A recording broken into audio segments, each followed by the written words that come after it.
নমস্কার ভক্তরা, জয় শ্রীকৃষ্ণ, রাধে রাধে। ভক্তরা, এই তিনটি ফল আর ফুল ছাড়া মহাশিবরাত্রি সম্পূর্ণ অসম্পূর্ণ। তাই এই তিনটি ফল আর ফুল দিয়ে যদি মহাশিবরাত্রির দিন বাবা ভোলেনাথের কাছে নিজের মনোবাসনা বলা যায়, তাহলে বাবা ভোলেনাথের কৃপায় তা অবশ্যই পূর্ণ হয়ে যায়।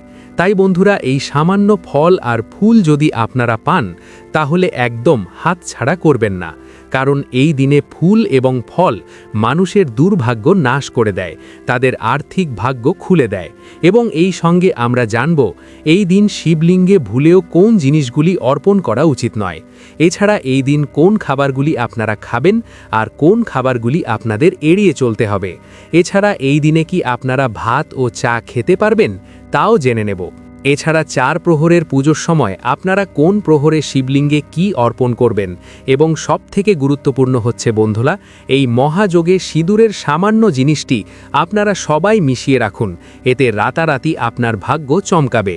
এবং যাদের জীবনে কিছুতেই সৌভাগ্য বৃদ্ধি পাচ্ছে না, স্বামীর জীবনে আয় উন্নতি বৃদ্ধি পাচ্ছে না, যাদের পরিবারে দুঃখ দারিদ্রতা লেগেই আছে, তারা অবশ্যই এই মহাযোগে এই কার্যটি করতে ভুলবেন না। তাই আজকের ভিডিওটি খুবই গুরুত্বপূর্ণ হতে চলেছে।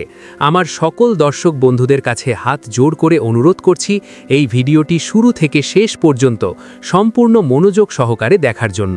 বন্ধুরা, শিবপুরাণ অনুসারে এই দিনেই ভগবান শিব সৃষ্টি, স্থিতি ও প্রলয়ের মহাতাণ্ডব করেছিলেন। এছাড়া এই দিনেই ভগবান শিব এবং মাতা পার্বতীর বিবাহ হয়েছিল। তাই এই দিনে কুমারী নারীরা ভালো স্বামী এবং বিবাহিত মহিলারা স্বামীর কল্যাণের জন্য ব্রত পালন করেন। বন্ধুরা, এবছর 2026 সালে আগামী 2রা ফাল্গুন 1432 ইংরেজির 15ই ফেব্রুয়ারি রবিবার মহাশিবরাত্রির ব্রত পালিত হবে। আর তার ঠিক পরের দিন 16ই ফেব্রুয়ারি বাংলার 3রা ফাল্গুন 1432 সোমবার পড়েছে এই মহাশিবরাত্রির পারণ। তাই 16ই ফেব্রুয়ারি সোমবার সকাল 6:42 থেকে বিকেল 3:10 মধ্যে আপনারা এই মহাপারণ বিধি বা মহাশিবরাত্রির উপবাস ভঙ্গ করবেন। তাহলে চলুন বন্ধুরা, এবার আমরা জেনে নিই এই মহাশিবরাত্রির 4 প্রহরের পুজোর সময়। বন্ধুরা, শাস্ত্রে বর্ণিত রয়েছে মহাশিবরাত্রি 4টি প্রহরে বিভক্ত এবং শিব ভক্তরা এই দিন সারাদিন উপবাস রেখে সন্ধ্যার প্রথম প্রহরে বাবার মাথায় জল ঢালা থেকে শুরু করে বাবাকে ভক্তি ভরে পুজো দেন। আবার অনেক ভক্তরা এমনও আছে যারা এই দিন সারাদিন উপবাস থেকে 4টি প্রহরে ভগবান শিবের পূজা আরাধনা করেন। কারণ বন্ধুরা, প্রতিটি প্রহরেরই আলাদা আলাদা মাহাত্ম্য রয়েছে। ফলে এই মহাশিবরাত্রির দিন প্রত্যেক প্রহরে পুজো করলে বাবার কৃপায় জীবনের সমস্ত দুর্ভাগ্য, বাধা বিপত্তি, সমস্ত অঘটন কেটে যায়। তাহলে চলুন বন্ধুরা, এবার আমরা জেনে নিই প্রথম প্রহরের পুজোর সময়। বন্ধুরা, ইংরেজির 15ই ফেব্রুয়ারি বাংলার 2রা ফাল্গুন সন্ধে 6:11 থেকে রাত 9:33 পর্যন্ত চলবে প্রথম প্রহরের পুজো। এবং দ্বিতীয় প্রহরের পুজোর সময় হচ্ছে রাত 9:23 থেকে 16ই ফেব্রুয়ারি বাংলার 3রা ফাল্গুন রাত 12:36 পর্যন্ত। এবং তৃতীয় প্রহরের পুজোর সময় হচ্ছে 16ই ফেব্রুয়ারি রাত 12:36 থেকে ভোর 3:47 পর্যন্ত। এবং চতুর্থ প্রহরের পুজোর সময় হচ্ছে ভোর 3:47 থেকে সকাল 6:59 পর্যন্ত।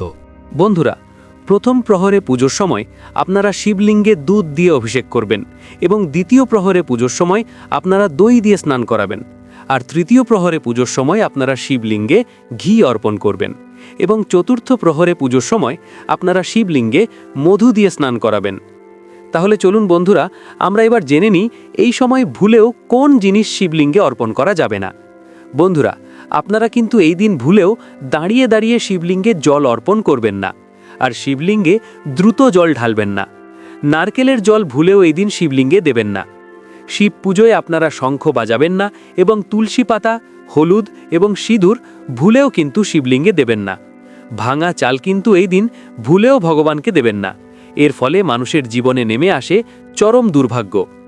তাহলে চলুন বন্ধুরা, এবার আমরা জেনে নিই শিবলিঙ্গে কোন ফুল, ফল এবং কোন জিনিসগুলি অর্পণ না করলে শিবরাত্রি ব্রত একেবারে অসম্পূর্ণ থাকে। তার আগে প্রথমেই ভিডিওটি অবশ্যই লাইক করে দিন। দেখুন, এত গুরুত্বপূর্ণ ভিডিও আমি কাদের জন্য নিয়ে আসি। শুধুই আপনাদের জন্য।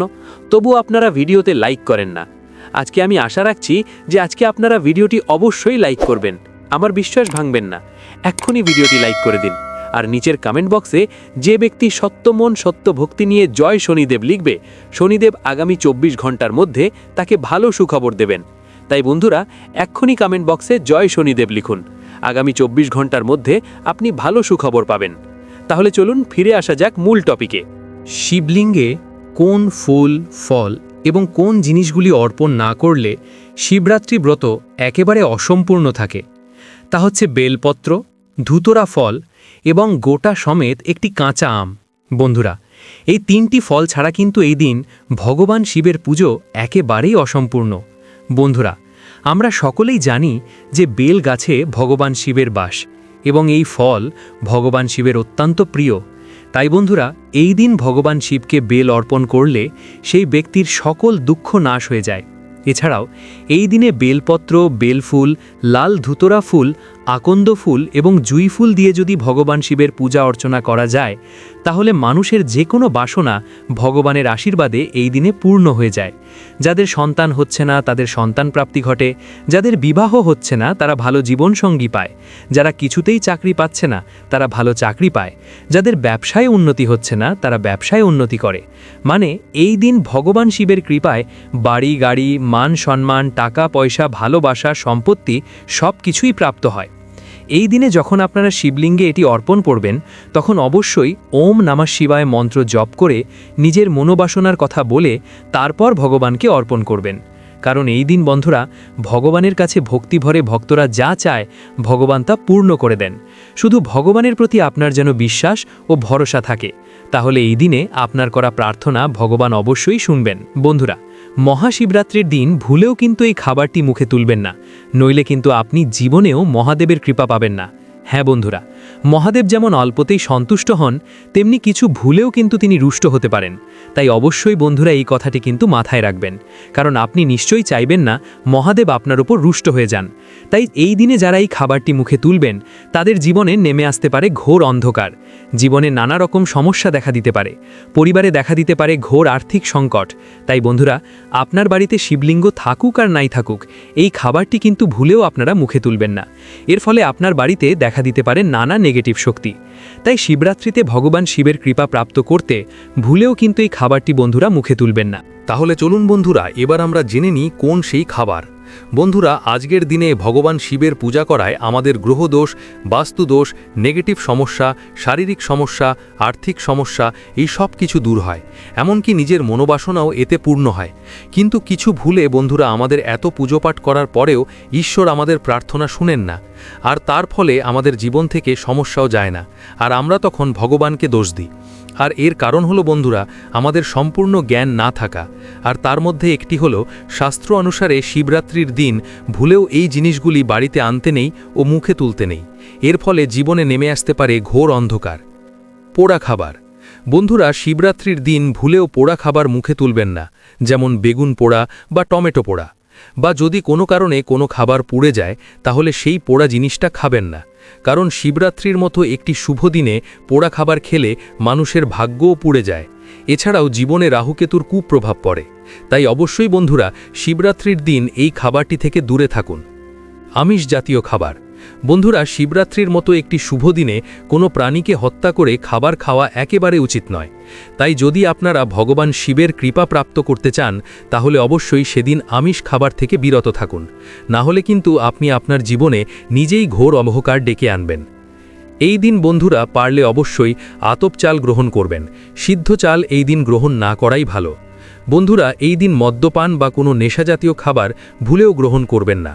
যদি আপনি চান যে আপনার জীবন থেকে সমস্ত সমস্যা দূর হয়ে যাক, তাহলে অবশ্যই বন্ধুরা মহাশিবরাত্রির দিন এই খাবারগুলি থেকে বিরত থাকুন। আর ভুলেও বন্ধুরা এই দিন শিবলিঙ্গে তুলসী পাতা, হলুদ বা সিঁদুর অর্পণ করবেন না, আর ছেঁড়া বা ফাটা কোনো বেলপাতা শিবলিঙ্গে দেবেন না। বন্ধুরা, হিন্দু ধর্মে সিঁদুরের গুরুত্ব অপরিসীম। প্রাচীনকাল থেকেই হিন্দু মহিলারা সিঁথিতে সিঁদুর পরেন। মানা হয় সিঁদুরের কিছু নিয়ম পালন করলে স্বামীর যেমন আয়ু বৃদ্ধি হয়, তেমনি আয়োন্নতিও কিন্তু বাড়ে। আবার সিঁদুরের কিছু ভুল ব্যবহার স্বামীর আয়োন্নতির পথে বাধা সৃষ্টি করে, পরিবারে এসে পড়ে চরম দুর্ভাগ্য। তাই বন্ধুরা, আজকের ভিডিওতে আমরা জানব সিঁদুরে কোন জিনিসটি রাখলে স্বামীর আয় উন্নতি বৃদ্ধি পায় এবং পরিবারে সর্বদা মা লক্ষ্মীর কৃপা বজায় থাকে। এর সাথে সাথে আমরা আরও একটি বিষয় জানব যে কোন সময়টিতে বাড়ির মহিলাদের ভুলেও সিঁদুর পরতে নেই, এতে স্বামী এবং পরিবারের চরম দুর্ভাগ্য নেমে আসে, এবং কোন আঙুল দিয়ে সিঁদুর পরা উচিত ও সিঁদুর পরার মন্ত্র কী। 1. ভিজে সিঁদুর কখনোই আপনারা মাথায় দেবেন না। এতে বন্ধুরা, ভিজে সিঁদুরের মতো আপনাদের স্বামীরও আয় উন্নতি কিন্তু ধীরে ধীরে কমে যাবে। 2. সিঁদুর পরার মন্ত্র। বন্ধুরা, বিভিন্ন জায়গায় সিঁদুর দেওয়ার বিভিন্ন মন্ত্র রয়েছে, যেমন কণ্ঠে ওম গোবিন্দায় নমঃ, কপালে ওম কেশবায় নমঃ এবং সিথিতে ওম কৃষ্ণায় নমঃ। 3. বন্ধুরা, বর্তমানে অনেক নারী সিথিতে সিঁদুর দেয় না, আবার অনেকে তো ডান দিকে বা বাঁ দিকে দেয়, আবার কেউ কেউ তো সিঁদুরের জায়গায় অন্য কসমেটিক ব্যবহার করে। কিন্তু বন্ধুরা, এমনটা করা কিন্তু মোটেও উচিত নয়, কারণ বন্ধুরা, সিঁদুর হচ্ছে মা লক্ষ্মীর প্রতীক। এটি স্বামীর কল্যাণের জন্য, বাড়িতে আয় উন্নতি বৃদ্ধির জন্য, বাড়িতে মা লক্ষ্মীর বসবাসের জন্য এটি করা উচিত। 4. কোনো দ্বিতীয় ব্যক্তির কেনা টাকায় কিন্তু আপনারা কখনো সিঁদুর পরবেন না, এবং নিজের সিঁদুর আপনারা কখনোই কারোর সাথে শেয়ার করবেন না। এছাড়া আপনারা কিন্তু কোনো বিধবা মহিলার সামনে সিঁদুর পরবেন না, এর ফলে আপনারা কিন্তু তাদের দুর্ভাগ্য নিজেদের জীবনেই ডেকে আনবেন। 5. হাত থেকে সিঁদুর পড়ে গেলে আপনারা কি করবেন? শাস্ত্রে বলা হয়েছে হাত থেকে সিঁদুর পড়ে যাওয়া মোটেও কিন্তু শুভ কাজ নয়, তাই আপনারা একটু সাবধানে থাকবেন। যদি সিঁদুর পড়ে যায়, সেই সিঁদুরের ওপর আপনারা খানিকটা তেল ফেলে দেবেন এবং কাপড় সমেত সেই সিঁদুর আপনারা মুছে ফেলবেন। তারপর একটি গাছের গোড়ায় গিয়ে সেই কাপড়টি ফেলে দেবেন এবং মা লক্ষ্মীর কাছে আপনাদের এই ভুলের জন্য ক্ষমা চেয়ে নেবেন। 6. স্বামীর উন্নতির জন্য, বাড়িতে সুখ সমৃদ্ধি বৃদ্ধির জন্য আপনারা মাতা পার্বতীকে বা মাতা দুর্গাকে কিছুটা সিঁদুর অর্পণ করে সেই সিঁদুর থেকে আপনারা কিছুটা সিঁদুর নিয়ে নিজেদের সিঁদুরে মিশিয়ে নিন। এরপর সেই সিঁদুর আপনারা স্বামীর কল্যাণের কথা ভেবে প্রত্যেক দিন ব্যবহার করবেন। এছাড়া যদি বন্ধুরা বাড়িতে কেউ মারা যায়, তাহলে অশুচি চলাকালীন সেই সময় বাড়ির মহিলাদের সিঁদুর পরতে নেই এবং তর্জনে আঙুল দিয়ে সিঁদুর পরলে শান্তি বাড়ে। বন্ধুরা, সামনেই মহাশিবরাত্রি, তাই ভগবান শিবের কৃপা প্রাপ্ত করতে, জীবন থেকে সকল সমস্যা দূর করতে, মনের যে কোনো মনস্কামনা পূরণ করার জন্য এই মহাশিবরাত্রি পর্যন্ত ভগবান শিবের একটি মন্ত্র প্রত্যেক দিন স্নান করে এসে শুধু একবার উচ্চারণ করুন, কারণ যার ওপর বন্ধুরা ভগবান শিবের কৃপা হয় তাকে যমরাজও ছুঁতে ভয় পায়। জীবনে এমন কোনো সমস্যা নেই যার সমাধান হয় না। তাই বন্ধুরা, ভগবানের ওপর বিশ্বাস রেখে এই প্রক্রিয়াটি একবার হলেও করুন। বন্ধুরা, ভগবান শিব হলেন দেব দানব রাক্ষস সাধু গরিব বড়লোক সবারই তিনি আরাধ্য দেবতা। তিনি কখনো কারোর মধ্যে ভেদাভেদ বা পার্থক্য করেন না, এর জন্যই তাকে দেবাদিদেব মহাদেব বলা হয়। ভোলেনাথ এতটাই ভোলা যে তিনি ভক্তের থেকে সামান্য জল পেয়েও তুষ্ট হয়ে যান। এই কলিযুগে ভগবান শিবকে প্রসন্ন করা খুবই সহজ। তাই বন্ধুরা, মহাশিবরাত্রির দিন ভগবান শিবের কৃপা পাওয়ার জন্য আপনারা অবশ্যই এই প্রক্রিয়াগুলো পালন করুন। আপনারা যদি কোনো নেগেটিভ সমস্যা বা গ্রহ সমস্যায় ভুগে থাকেন, যদি আপনারা আর্থিক উন্নতি করতে চান, যদি আপনাদের কোনো ইচ্ছা এখনও বাকি থেকে থাকে, তাও পূর্ণ হবে। প্রিয় বন্ধুরা, ভিডিওটি দেখে যদি ভালো লাগে এবং উপকৃত হয়ে থাকেন, তাহলে অবশ্যই একটি লাইক করবেন এবং আমাদের চ্যানেলটি সাবস্ক্রাইব করে পাশে থাকা বেল বাটনটি অন করে রাখুন। এতে আমরা নতুন ভিডিও বানানোর জন্য অনুপ্রেরণা পাই। আমার সকল দর্শক বন্ধুদের ওপর ভগবানের কৃপা বর্ষিত হোক। ধন্যবাদ।